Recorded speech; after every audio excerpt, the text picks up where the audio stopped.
Okay. The first question I have is what does it mean to think critically and why does it matter? Mm.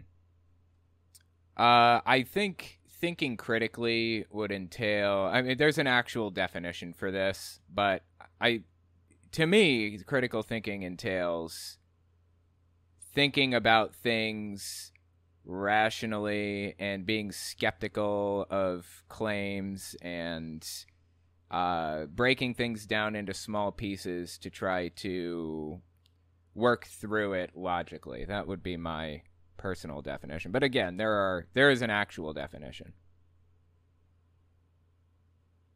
Okay. Oh, by the by, there's a yeah, if you yeah, hit the top secret area and then you can go to the Switch Palace I just opened up. Okay.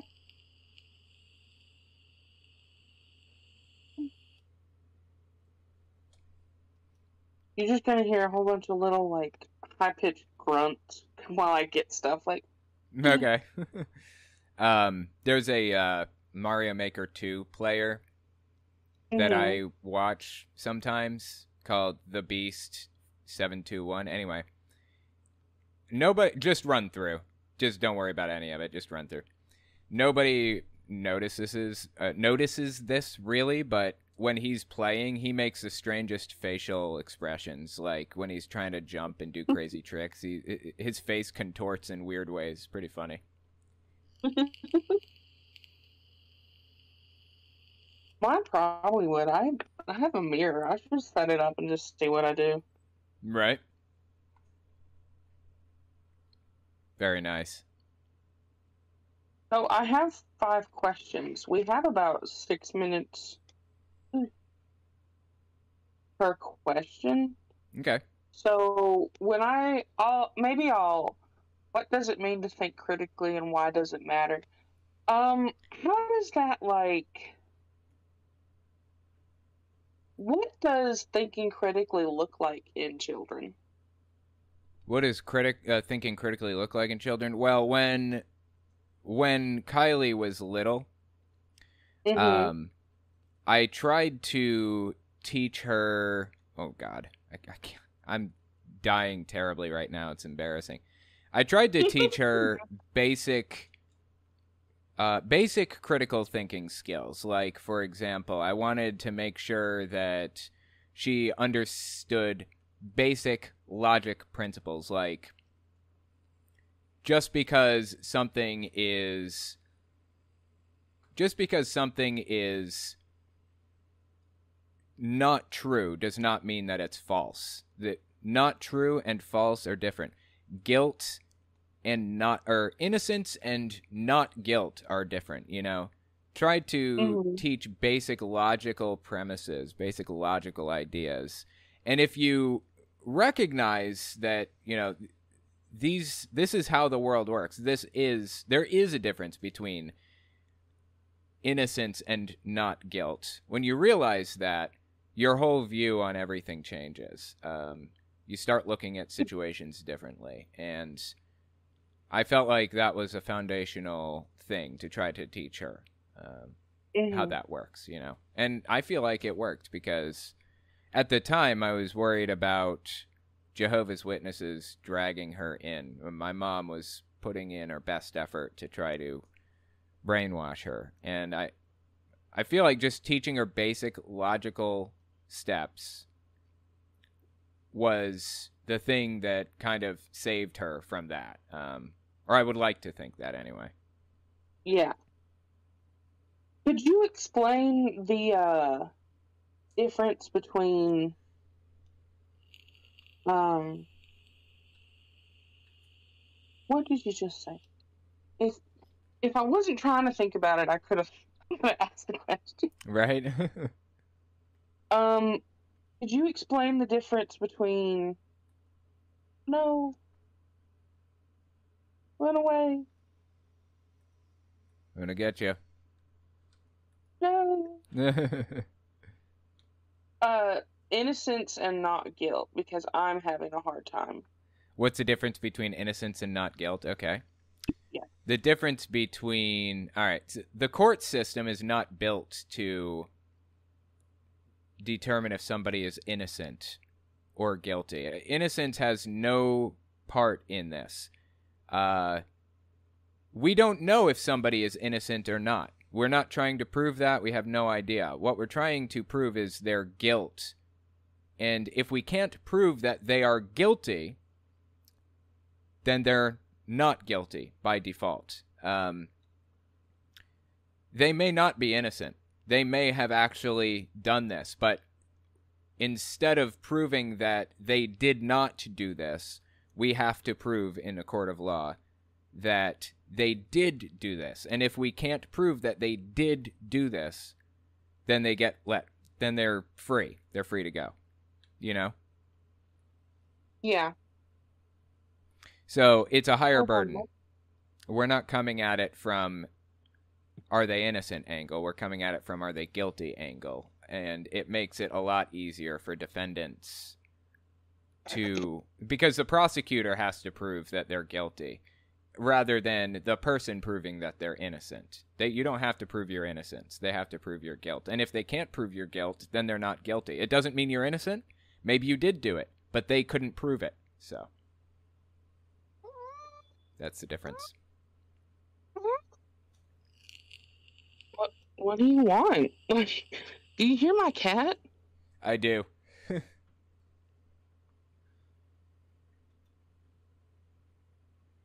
Are you okay? She's around, like circling around my phone like your voice is upsetting her. Aw. You said get out of the box, strange man. Right. Okay. My second question Oops. is, when do you start introducing skepticism / free thought? And what was the introduction? When Kylie was about 6 years old, give or take, my mom was doing her best to brainwash her, basically, into the Jehovah's Witness religion. She wasn't just teaching her about just religion in general. She was trying to train her to be a Jehovah's Witness and teaching her that Jehovah is God's name and all this other stuff. I had no intention of, like, pushing any of these ideas or beliefs or anything on Kylie, but as time went on, it became clearer and clearer that I needed to teach Kylie basic critical thinking skills to counteract the propaganda that my mom was using. And I showed her how she was using propaganda against her and explained what it was and explained why it wasn't logical what she was saying to her. Why it wasn't logical to accept a lot of these ideas. So she was about 6 when my mom started doing that. She was 7 when I started counteracting a lot of it. Basically deprogramming her, because Kylie was, at that point, Kylie was talking about going to meetings and getting baptized. Because I sent Kylie to my mom for a short time, like, during the summer. And when she came back after summer, she was brainwashed. So unfortunately, I had to go through that process. And it worked. It worked. I showed her how propaganda works and all that. And when she came back, after she came back, I taught her how propaganda works and stuff. And she recognized how destructive and wrong Jehovah's Witnesses are. And has no interest in being a part of it anymore. Yeah. So in my own, I can hear myself talk, so I'm trying to. I'm sorry. You can. I'm really trying to just talk normally. That's weird. Why can you hear yourself talk? Maybe we can fix it. But no, it's not me hearing myself talk like over the audio. It's me hearing myself. I don't usually pay attention to the way I talk. Oh. But now I am. I'm sorry I keep bringing it up. It just messes with me. No, it's fine. Don't sweat it. It's no big deal. Okay. So in my own situation, I live there. Oh, sorry. You good? I live very close to my mother and Mm. my grandmother, and um, from day one, like they're probably gonna say a prayer over the baby. Is it my turn? Yeah. Oh, You can sorry. hit the level I'm sitting on if you want. It's probably a little bit easier than that ghost house. That thing sucks. I hate ghost houses. Yeah. So from like day one, they're probably gonna say a prayer over it as soon as it comes out. The baby. Like, yeah. Mm-hmm. So, do you have any? And I'm in the closet. Like, it would drastically change my life if they figured it out. Like, If they I figured what out. depend that I'm an atheist and that I'm gay, and like, and if they really knew who I was, it would drastically change my entire life because I depend on them like financially somewhat. So you're asking if there was a moment in my life when that was an issue? No, I'm asking if you have any advice for like I know that Oh, anybody I don't who's know if dealing with that? yeah. Yeah. Well, the thing is, if you are not living, if you aren't living as who you really are, if you're trying to hide who you really are, it's going to Mhm. eat you up inside until you come clean with yourself and the people around you. You have to be who you are at a certain point. You're going to lose your mind if you're pretending eventually. And the key is to prepare for that time and try to build a support network outside of the people who will be putting you at risk, like your parents or whatever. Build a support network outside of them in preparation for when that time comes. So, yeah. Just do your best to build a community outside of the people who you deeply depend on and prepare for the day when you're going to tell them, because that day will almost certainly come. There are very few people who stay in the closet their entire lives, and honestly, nobody should have to stay in the closet, ever. So. Mhm. I really also I wish I could move out of Oklahoma. Oh my God. But I am something that helps me. Oh, it's my turn. I'm sorry. Something that helps me big in the financial department is I'm Choctaw. I have Choctaw heritage. You're And Choctaw, really?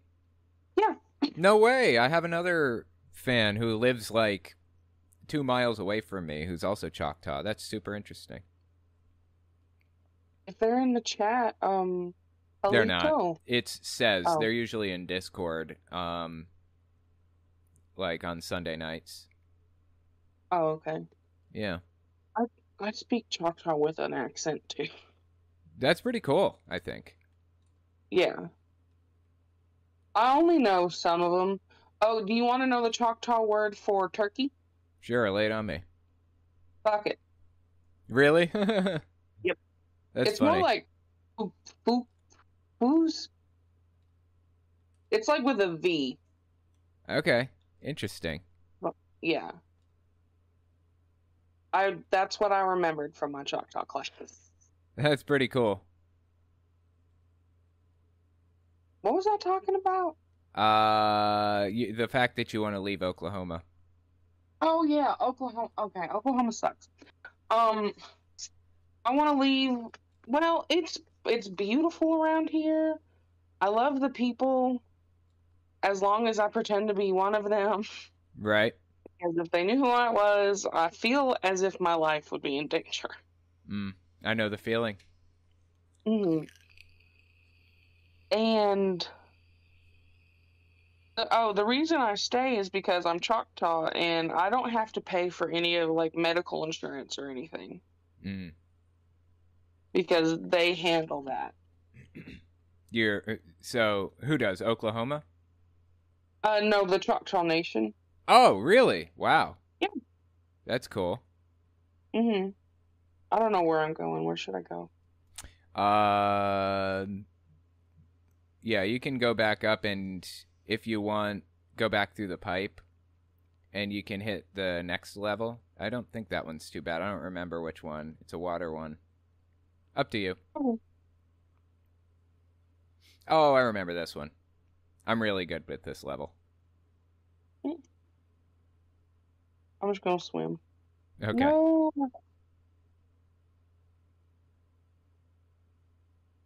So you're really good with this one. Just watches me struggle. You're making it.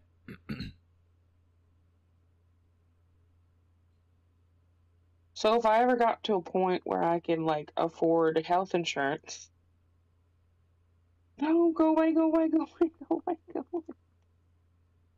No, I'm gonna die. Okay.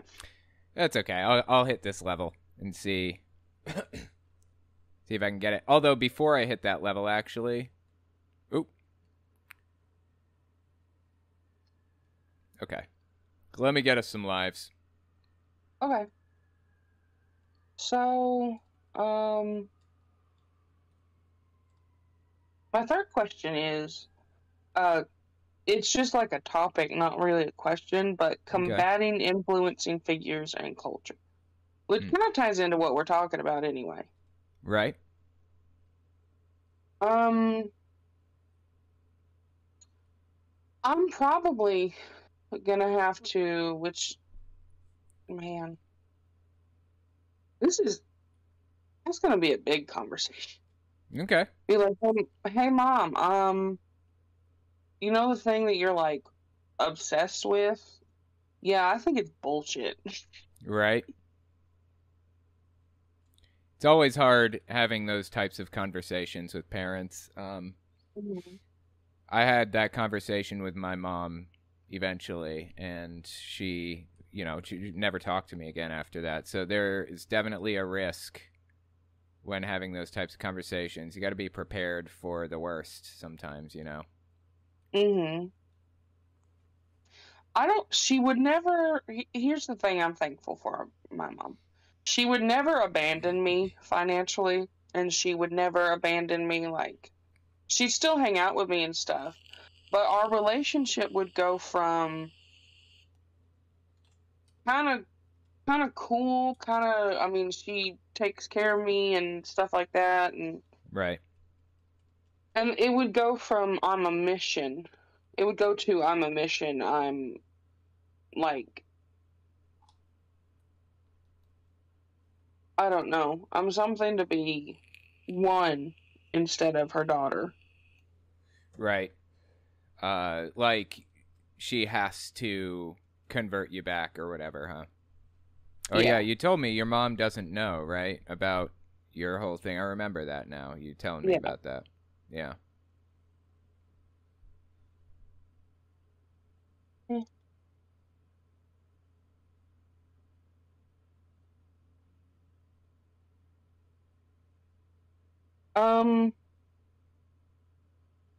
So I'll probably, man, that like, I don't even know how that conversation would go. Like, hey, so I don't want you taking my child to church. I'm gonna die again. Yep. I don't want you taking my child to church because I don't believe in that stuff. And then it's gonna be like, oh no, my baby and my grandbaby are gonna go to hell. And and my grandmother's gonna get mad at me. Right. It's just gonna, wow, you are way better at this.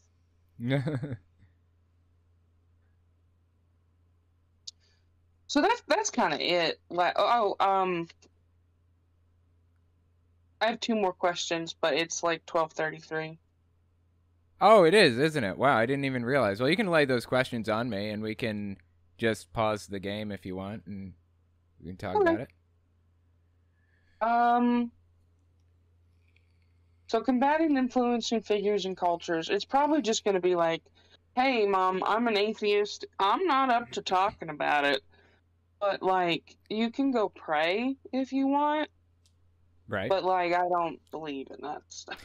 Actually, let's play this castle so that so that I can save and we can start here again. Okay. But anyway, what was the question again? Just combating influencing figures in culture. And I was just summing up the solution, like,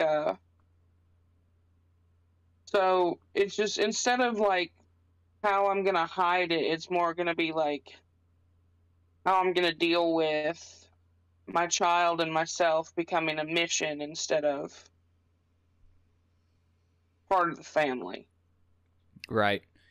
No Well, matter what I do, my husband's family is very accepting, so I'll have that at least. well, that's a plus. Yeah. Do you think your mom would stop talking to you if you like walked away Oh from it no, or told her? No?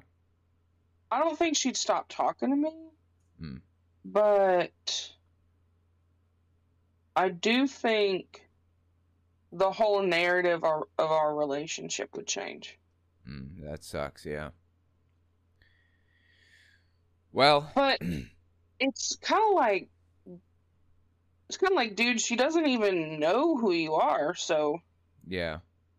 you could be authentic and have her just learn how to deal with that. Are you Or close you to could her now? yeah, well, the version of me she knows is close to her. Hmm. It's all fake. Right. Okay, so sorry, fourth question. Okay. It's kind of, maybe this we will tackle next time, because it's, how do you handle the delicate balance of not messing your kid up with your own childhood / not being so compensating for your own childhood that you mess them up that way? That's a complicated balance. When I was little, my dad was absolutely terrible to me. A lot of people know that or know, about that part. But I intentionally went the exact opposite direction and intentionally never, and never even spanked them. Like, didn't do anything that could possibly be misinterpreted in my own mind as physical abuse of any sort because of the experience that I had with my dad. And so there are some things that you don't have to worry about going too far in not being physically abusive, for example. But psychologically, I've always done my best to just make sure that identify the bad things that happened in my life, make sure that I don't, push the same things onto them. It is a delicate balance that you have to work toward, though, for sure. Okay,